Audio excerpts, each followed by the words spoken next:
బండి భగీరథ్ మరి పోలీసులకు దొరకనంత ఏ బొక్కలు దాచుకున్నాడు మరి? ఈ లెక్క చాలా వరకు డౌట్లు వస్తున్నాయి కదా.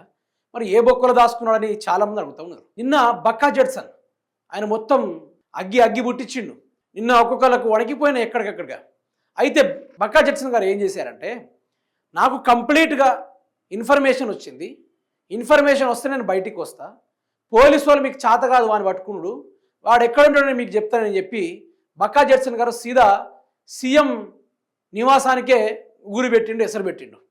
సీఎం నివాసంలోనే ఈ యొక్క బండి భగీరథ్ దాక్కొని ఉన్నాడు, లేకుంటే నరేంద్ర మోడీ ఇంట్లో ఉంటాడు అని చెప్పేసి నిన్న బక్కా జడ్సన్ గారు పరుగులు తీసుకుంటూ మరి పోలీసు వాళ్ళకు సుక్కలు చూపెట్టిరు. నిన్న హై టెన్షన్ ఏర్పడింది బక్కా జడ్సన్ గారితో. మరి అతన్ని పట్టుకోండి అంటే నిన్న బక్కా జడ్సన్ తీసుకెళ్లి పోలీస్ స్టేషన్లో కూర్చోబెట్టి రాత్రి 8 నుంచి 10 గంటల ఆ వాతావరణంలో అతన్ని రిలీజ్ చేయడం కూడా జరిగింది. ఆయన ఏమన్నారు, నన్ను పట్టుకుంటేంద్రా, పట్టుకుంటే ఆ గాడిదని పట్టుకోండి, ఆ లంగా పని చేసుకున్న భగీరథ గారిని పట్టుకోండి, ఈరోజు ఆడబిడ్డ జీవితం నాశనం చేసిన ఆ గాడిదని పట్టుకోండి, నన్ను 4 గుద్దులు గుత్తే చచ్చిపోయేటోండి నేను, అట్లాంటిది నన్ను పట్టుకొని జైల్లో వేస్తున్నారు మీరు పోలీసు వాళ్ళేనా, ఇట్లాంటి పోలీసు వాళ్ళు ఎందుకు రాజీనామా చేయుర్రి అని చెప్పేసి ఆయన మాట్లాడాడు.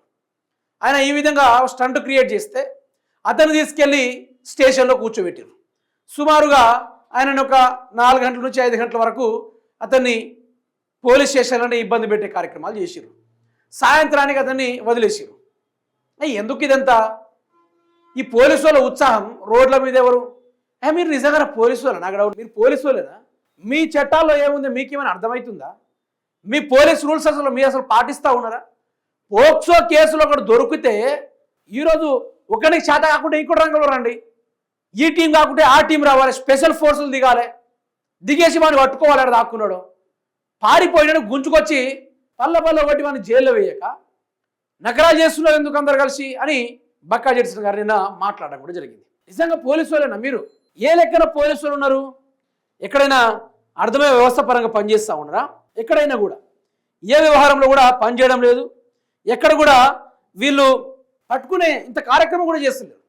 అదే విషయంగా ఒకసారి మనం నిన్న బక్కా జడ్సన్ గారి యొక్క స్టేట్మెంట్ పరంగా మాట్లాడుకుంటే, భగీరథ్ కంటే నేను పెద్ద నేరస్తుడినా? భగీరథ్ను అరెస్ట్ చేయమంటే నన్ను అరెస్ట్ చేస్తారా? నిందితుడు సీఎం రేవంత్ రెడ్డి ఇంట్లోనే ఉన్నాడని అనుమానం. నిందితుడిని అరెస్ట్ చేసే వరకు నిరాహార దీక్ష. చట్టం తన పని తాను చేయడం లేదు. కాంగ్రెస్ బహిష్కృత నేత బక్కా జడ్సన్. పోక్సో కేసు నిందితుడు బండి భగీరథ్ను వెంటనే అరెస్ట్ చేయాలని డిమాండ్ చేస్తూ ముఖ్యమంత్రి నివాసానికి వెళ్లిన తనను పోలీసులు అదుపులోకి తీసుకోవడంపై సామాజిక కార్యకర్త బక్కా జడ్సన్ గారు మాట్లాడడం జరిగింది. అయితే ఆయన చెప్పే ప్రధాన ముచ్చట ఏంటంటే, ఇప్పుడు తండ్రి ప్రమేయం లేకుండా కొడుకు తప్పు చేయడు. మీకు స్టోరీ అంతా వివిధ సోషల్ మీడియా ప్లాట్ఫామ్ ద్వారా మీరు వినుంటారు. ఆ సోషల్ మీడియా కథ ఏంది, బండి భగీరథ్ చేసిన వ్యవహారం ఏంది, అసలు వాళ్ళందరూ కలిసే ఉన్నారని కొన్ని ఫొటోస్ వస్తూ ఉన్నాయి, వీడియోస్ వస్తున్నాయి. మరి ఇందులో ఏది నిజమని చాలా వరకు డౌట్లు వస్తూ ఉన్నాయి మీ అందరికీ. సోషల్ మీడియాలో ఒకటే చెప్తే వినండి.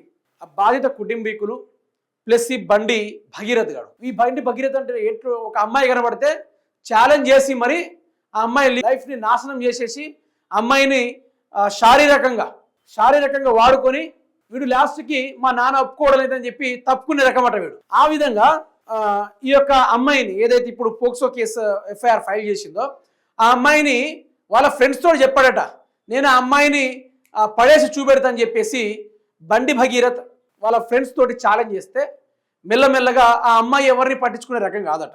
ఇట్లాంటిది వాడు పిఎం కొడుకైనా సీఎం కొడుకైనా ఎవరి కొడుకైనా పట్టించుకునే మెంటాలిటీ కాదట, స్ట్రేట్ ఫార్వర్డ్గా వెళ్ళిపోయే మెంటాలిటీ.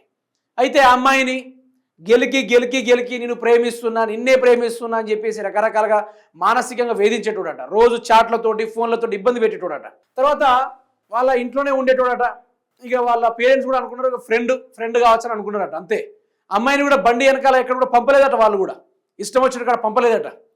అయితే అలా మెల్లమెల్లగా ఇక అమ్మాయి లండన్ వెళ్ళిపోతుంది హయ్యర్ స్టడీస్కి అని చెప్పేసి ఆ తరుణంలో ఈ బండి భగీరథ్ గారు బయట కారు వేసుకొని వచ్చి కిసబీసా అనుకుంటే ఏడ్చిందట. నువ్వు వెళ్ళిపోతే ఎట్లా, నేను బతకను, నేను కోసుకుంటా అని చెప్పేసి ఇట్లాంటి బ్లాక్మెయిల్ చేసి అమ్మాయిని ఇక మెల్లమెల్లగా అమ్మాయిని ఆమె రూట్లోకి తీసుకొచ్చాడు. ఇక అమ్మాయి లవ్ చేసే టైంలో వీడు హ్యాండ్ ఇచ్చిండట, మా నాయన ఒప్పుకుంటలేడని చెప్పేసి హ్యాండ్ ఇచ్చేసి వీడు వెళ్ళిపోయినట.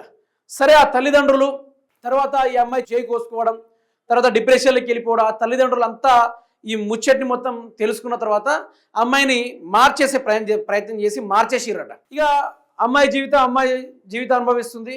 ఆ గాడిదిగాడు ఇంకో నలుగురు అమ్మాయి జీవితాన్ని పాడు చేయడానికి వాళ్ళు ప్రయత్నం చేస్తూ ఉన్నారు. ఈ కార్యక్రమంలో బండి కానీ ఒక దోస్తు ఒకడు ఉన్నాడట.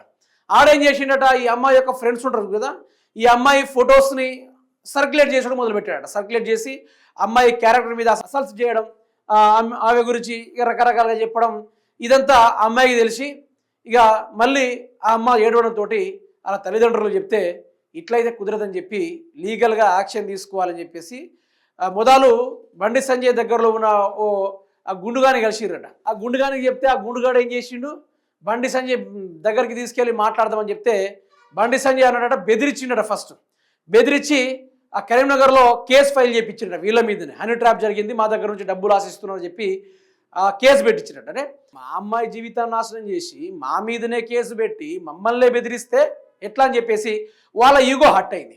హట్ అయ్యి వాళ్ళు కూడా కేసు పెట్టారు. ఇలా వచ్చింది వ్యవహారం బయటికి. అంటే ఈ లెక్కన బండి సంజయ్ గారి యొక్క కొడుకు వానికి బాగా ఎట్లా అంటాడు అంటే, దినం సాయంత్రం అయితే ఆయనకి పబ్బులలో అమ్మాయిలతోటి కాలయాపన చేయాలి, సిగరెట్లు కొట్టాలి, గాంజా కొట్టాలి, అటువంటి వాతావరణం కలిగినోడు. ఒక సామాన్యుడికి ఇంతగానో ఉత్సాహం అవసరమా?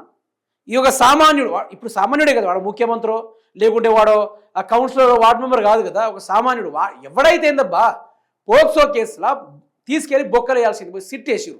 అందుకే నేనేమంటున్నా, A1 ముద్దాయిగా బండి కొడుకుంటే A2గా మాత్రము బండి సంజయ్ గారే ఉంటారు. ఇది ప్రధానంగా పేర్కొన్న ముచ్చట.